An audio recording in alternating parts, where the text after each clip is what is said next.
આવેદન આપ્યું છે એ વિશે જણાવો. આજે અમે બધા કોંગ્રેસનું ડેલિગેશન અત્યારે આપ સૌ જાણો છો કે કચ્છ જિલ્લામાં ગ્રામ પંચાયતોની ચૂંટણીઓના ઉમેદવારી ફોર્મ ભરવાના સમય ચાલી રહ્યો છે અને એમાં જે વિષમતાઓ છે દરેક તાલુકાઓમાં અધિકારીઓ અલગ અલગ નિર્ણય લઈ અને મન ફાવે એવા નિયમો બનાવી અને ઉમેદવારો પાસે ડોક્યુમેન્ટ માંગવામાં આવી રહ્યા છે. જેના અનુસંધાને અમે આજે કચ્છ આપણે ગ્રામ પંચાયતોના જે જિલ્લા ચૂંટણી અધિકારી છે ચૌહાણ સાહેબને એમને રૂબરૂ મળી અને એક આવેદનપત્ર આપ્યું છે. અને આપણે સૌ જાણીએ છીએ કે કચ્છ જિલ્લામાં સામાન્ય ચૂંટણીઓ 250થી ઉપર છે અને લગભગ 6 થી 7 હજાર ઉમેદવારો સરપંચ અને સભ્યોના ફોર્મ ભરાવાના છે. ત્યારે અમે અગાઉ પર રજૂઆત કરી હતી કે ઉમેદવારોને હેરાનગતિ ન થાય, કારણ વગરના ડોક્યુમેન્ટ કે આધારો ન માંગવામાં આવે. પરંતુ ઘણા બધા તાલુકાઓમાંથી અમને ફરિયાદો મળી કે જે તે તાલુકાના ચૂંટણી અધિકારીઓ છે એ નિયમથી બહાર જઈને જે રાજ્ય ચૂંટણી પછી નિયમો બનાવેલા છે એના વિરોધમાં જઈ અને પોતાના નિયમો બનાવી અને ઉમેદવારો પાસેથી આધારો માંગવામાં આવી રહ્યા છે. એના માટેની હું આપના માધ્યમથી સમગ્ર કચ્છ જિલ્લાના ચૂંટણી અધિકારીઓ છે એમને એક સંદેશો જાય એટલા માટે થઈ અને અમે એમને કહેવા માગીએ છીએ કે રાજ્યના ચૂંટણી પછી જે નિયમો બનાવ્યા છે ઉમેદવારી ફોર્મનો પણ નમૂનો બનાવેલો છે, એમાં બધી વિગત આવી જાય છે.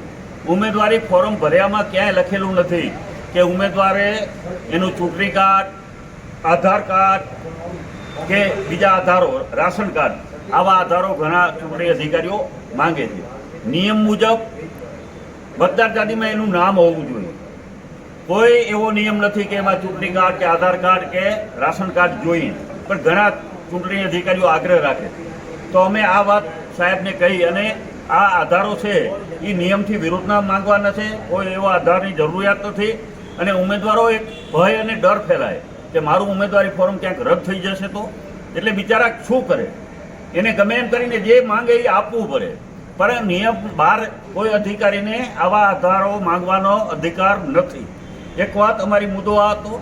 બીજો મુદ્દો કે પોલીસનું વેરિફિકેશન, ભુજના મામલતદાર, ખાસ હું તમને વાત કહું છું કે ભુજના તાલુકા ચૂંટણી અધિકારી છે એવો આગ્રહ રાખે છે કે તમે પોલીસમાં જઈ અને પોલીસ સ્ટેશનમાંથી ગુનો કર્યો છે કે નહીં એનું વેરિફિકેશન કરાવી આવો.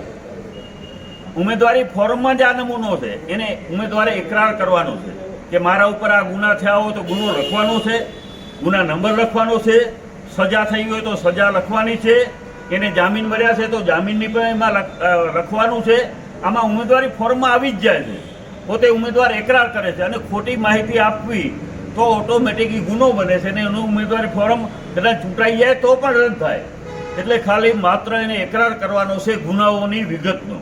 ક્યાંય પોલીસ સ્ટેશનમાં ઉમેદવારી ફોર્મ જે ચૂંટણી પછી બનાવેલું છે એમાં ક્યાંય એવી જોગવાઈ નથી કે તમે જે તે પોલીસ સ્ટેશનમાં જાઓ અને ત્યાંથી આ દાખલો લઈ આવો. પોલીસ સ્ટેશન પાછો એનાથી ઉપર જઈને એ વળી ગ્રામ પંચાયતનો દાખલો માગે કે આ ગામનો રહેવાસી છે. અરે ભાઈ, એના ઉપર કોઈ પણ વ્યક્તિ ઉપર ગુનો બન્યો છે કે નહીં પોલીસ સ્ટેશનમાં નોંધાયેલો જ હોય, પણ પોલીસ વળી એનાથી ઉપર જઈને આવા નિયમો બનાવી અને આવા આધારો માંગે છે તો ખૂબ હેરાનગતિ ઉમેદવારોને થઈ રહી. એના માટે થઈ અત્યારે હવે એક દિવસ માત્ર બચ્યો છે સોમવારનો, અને 80% જે ફોર્મ છે એ સોમવારના ભરાવાના. એટલે આ ઉમેદવારો હેરાન ન થાય. સરપંચના ઉમેદવારો હોય, પંચાયતના સભ્યના ઉમેદવારો હોય, એના માટે થઈ અને અમે જિલ્લા ચૂંટણી અધિકારીને અને રાજ્ય ચૂંટણી પંચને પણ ફરિયાદ કરી છે કે ભાઈ તાત્કાલિક તમે આ જિલ્લા ચૂંટણી અધિકારીને સૂચના આપો ને જિલ્લા ચૂંટણી અધિકારી કચ્છના તમામ તાલુકા ચૂંટણી અધિકારીઓને સૂચના આપે કે કારણ વગરના કોઈ ડોક્યુમેન્ટ શા માટે માંગવામાં આવે. બીજો કે લેણાનો પણ આગ્રહ રાખે છે કે લેણાનો દાખલાનો પણ તમે પંચાયતમાંથી લઈ આવો. તો ખરેખર લેણાના બાકીદાર કોણ છે?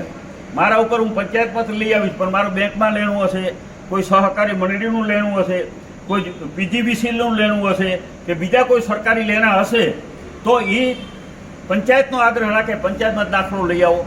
તો આવો કોઈ પણ લેણાનો આગ્રહ ચૂંટણી અધિકારી નહીં રાખવો જોઈએ. એટલા માટે કે બાકીદાર ક્યારે ગણાય કે કોઈ પણ મારા ઉપર લેણું છે, મને નોટિસો કોઈ ખાતાએ વિભાગે આપી હોય અને મને નાદાર ઠેરવ્યો હોય, મને ડિસ્કોલિફાય આમાં ઠેરવ્યો હોય લેણામાં કે હું બાકીદાર તરીકે છું, તો આ ભૂતત્વિતિ લેના હોય એને નોટિસો આવેલી હોય એ જ બાકીદાર ગણાય. બાકી રેગ્યુલર લેના હોય, રેગ્યુલર તો દરેક ઉપર હોય. મેં આજે ભર્યું છે તો કાલે બીજે દિવસે મારા ઉપર લેનું થઈ જવાનું.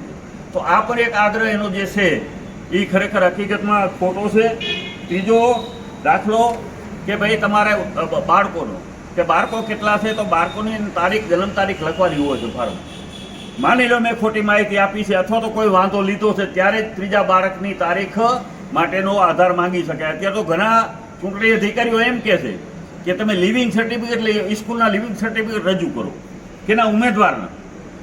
હવે કાયદાની જોગવાઈમાં કોઈ પણ વ્યક્તિ ભલે અભણ હોય, અંગૂઠા છાપ હોય કે ગ્રેજ્યુએશન કરેલું હોય, કોઈ પણ વ્યક્તિ ઉમેદવારી કરી શકે. તો પછી લિવિંગ સર્ટિફિકેટ સ્કૂલની શાળા છોડવાનું કે શાળાનું પ્રમાણપત્રની જરૂરિયાત જ ક્યાં રહી? તો આ ખોટા આધારો માંગી અને અત્યારે ઉમેદવારોને હેરાન કરવામાં આવે છે. આ આખા જિલ્લામાં આ પરિસ્થિતિ છે. તમે રાપરનો એક નિયમ છે, રાપરના ચૂંટણી અધિકારી કરીને, ભુજવાળા કરીને બીજા નિયમો છે, અંજારમાં ત્રીજા છે. દરેક તાલુકા મથકે દરેક આપણા ચૂંટણી અધિકારીઓ પોતાને મનમાની કરી અને પોતાને ફાવે એવા નિયમો બનાવી અને ઉમેદવારોને હેરાન કરે છે. એ લોકોએ એક ચેકલિસ્ટ બનાવી છે. આ ચેકલિસ્ટ એને અમને આપ્યું કે તમારે આ બધા આધારો આપવાના છે. હવે આ ચેકલિસ્ટમાં ક્યાંય કોઈ સહી નથી. ચૂંટણી પંચની જો ગાઈડલાઈન હોય તો સરકારી કોઈ હોય તો અમે કીધું ભાઈ તમે લેખિતમાં આપો. લેખિતમાં આપવું નથી, લેખિતમાં આપવું નથી. ઉમેદવારોને હેરાન કરવાના છે, ઉમેદવારોને ડરાવે છે, ઉમેદવારોને ધમકાવે છે, ઉમેદવારોમાં ભય ફેલાવે.